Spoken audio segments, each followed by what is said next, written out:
নমস্কার বন্ধুরা, আমি উমি হেসেল থেকে বলছি। আজকে আমি তোমাদের একটা আয়রনের একটা রেসিপি দেখাবো। এইটা করতে খুবই কষ্ট, খেতে খুবই মজা, না অনেক টাইম সাপেক্ষ এটা। তো এটা হচ্ছে ডুমুর। ডুমুরটা কেটে আমি নিরামিষ ডুমুর ডালনা বানাবো। আয়রনের তো ভরপুর এটা। এবার আমি তোমাদের কেটে দেখাচ্ছি কিভাবে পরিষ্কার করতে হয় ডুমুরটা কিভাবে কাটতে হয়। ডুমুরটা আমি মাঝখান দিয়ে এই দুটো ফ্রাই করে নেব, ঠিক আছে? করে নিয়ে চাকুর সাহায্যে এর ভিতরে অনেক দানা থাকে, দেখো এই দানাগুলোকে একদম পরিষ্কার করে সব ফেলে দিতে হবে, একটু দানা থাকবে না। এভাবে প্রচুর টাইম লাগে বললাম না, কিন্তু শরীরে মারাত্মক আয়রন বাড়ায় যদি এটা ঠিকভাবে রান্না করে খেতে পারো, তবে ভেজ, নন ভেজ নয় কিন্তু এটা। এইভাবে তুমি দানাগুলো সব ফেলে দিয়ে তারপরে পুরো ডুমুরগুলো সামান্য বয়েল করে নেবে, নিয়ে তারপরে এই খোসাগুলো এরকমভাবে ডলে উপরে এটা লেয়ারটাকে বের করে দিয়ে আলু দিয়ে ডালনা বানাবো। দেখো বন্ধুরা, ডুমুরগুলো ভালো করে কেটে বীজগুলো ছাড়িয়ে পরিষ্কার করে নিয়েছি। এবারে আমি ডুমুরটা কড়াইয়ের ভিতরে জল দিয়েছি, গরম হয়েছে। ডুমুরটা দিয়ে সামান্য বয়েল করে নেব। এখানে অল্প নুন দিয়ে নেব। এটা 3 মিনিট মতন বয়েল করব, করে তারপরে আবার ধুয়ে পরিষ্কার করে নেব। এই দানাগুলো বেরিয়েছে ডুমুর থেকে। ডুমুরের ডালনাটা করব, তার জন্য আলুটা আমি এইভাবে কেটে নিয়েছি, দুটো বড় আলু। আর এখানে আদা দেব, কাঁচা লঙ্কা বাটা দেব, গোলমরিচ আর জিরে বাটা দেব, আর একটু সামান্য ঘি লাগবে, নুন হলুদ তো আছেই। ডুমুরগুলো আমার সামান্য বয়েল হয়ে গেছে, দেখো।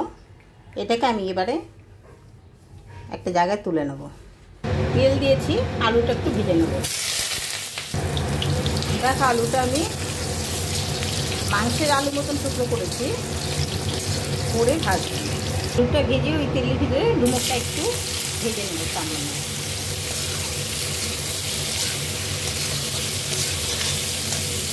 সামান্য একটু হলুদ দিয়ে ভাজছি, নুন দিয়ে বয়েল করে তুললে অল্প নুন দিয়ে ভাজছি।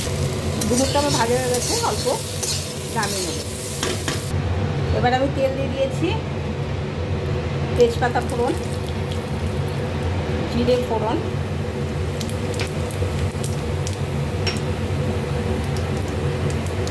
আদা জিরে কাঁচা লঙ্কা বাটা।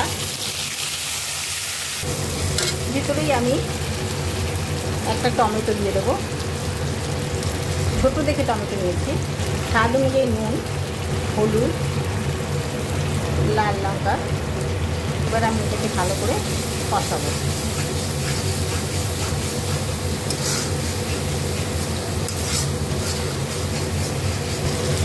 মশলাটা মোটামুটি কষানো হয়ে গেছে, খুব বেশি কষাবো না। এবার আলুটা আমি দিয়ে দেবো। আলুটা দিয়ে আমি আরেকটু নেড়ে নেবো, কেননা আলুটা যাতে একটু সিদ্ধ হয়, কারণ আলুটা আমি বড় বড় দিয়েছি, তার জন্য আলুটা আরেকটু এখানে ভালো করে কষিয়ে নেব।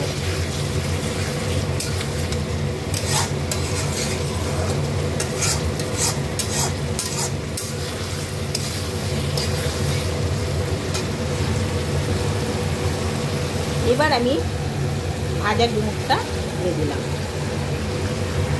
দিয়ে এবার আমি ভালো করে কষাবো। এটা কম করে 3 মিনিট এটা কষাতে আমার লাগবে, কেন ডুমুরের ডালনা করতে সত্যি করে খুব সময়ের ব্যাপার। ডুমুর কেটে ছাড়িয়ে পরিষ্কার করে বীজ বের করা অনেক ঝামেলার ব্যাপার, কিন্তু এই ডুমুরের সবজিতে এত পরিমাণে আয়রন আছে, মানে কল্পনাও করা যাবে না।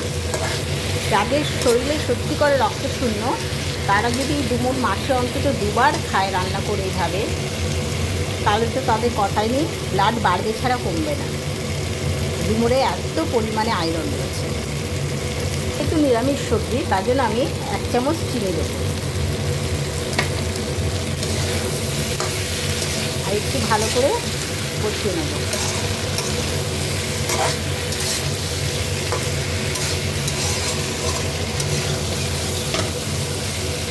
মুখটা আমার কষানো হয়ে এসছে। এখানে 3টে গোটা কাঁচা লঙ্কা দিয়ে দিলাম, যার একটু ঝাল ঝাল লাগে সে খাবে, কেন এখানে আমি যেভাবে লঙ্কা দিচ্ছি বাচ্চারাও খেতে পারবে, তার জন্য গোটা লঙ্কাটা দিলাম।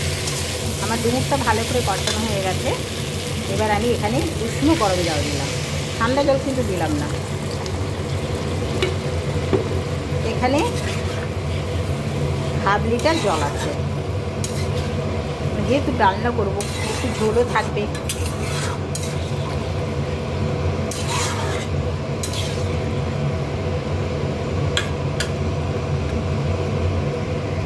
আমি ঢাকনা দিয়ে 3 মিনিট রান্না করব। পর ফিরে আসলাম।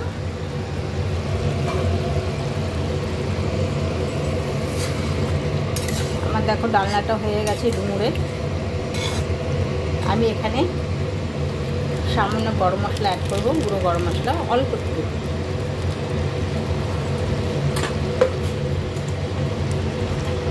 ডুমুরের ডালনা তো 1 চামচ ঘি অ্যাড করব।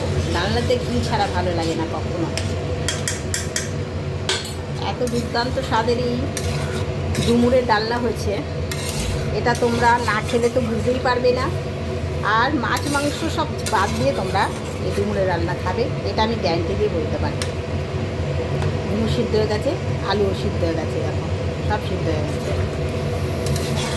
এবার আমি এটা গ্যাসটা বন্ধ করে 1 মিনিট ঢেকে রাখবো। ঢেকে রাখার পরে তোমাদের পরিবেশন করে দেখাবো। দুর্দান্ত স্বাদের এই ডুমুরের ডালনা, দেখো কোনো মশলা নেই, দেখো শুধু আদা জিরে দিয়ে করেছি, আর ঘি আর গরম মশলা নামানোর সময় দিয়েছি। এত ভালো খেতে হয় তোমাদের বোঝাতে পারবো না। এটা তোমরা বাড়িতে বানিয়ে করে খেয়ে দেখো কত দুর্দান্ত স্বাদের তৈরি হয়, আর শরীরে প্রচুর পরিমাণে ব্লাড বাড়ে। এইটা যদি তোমাদের ডুমুরের ডালনাটা ভালো লেগে থাকে, লাইক করো, কমেন্ট করো, সাবস্ক্রাইব করো। থ্যাংক ইউ, ধন্যবাদ।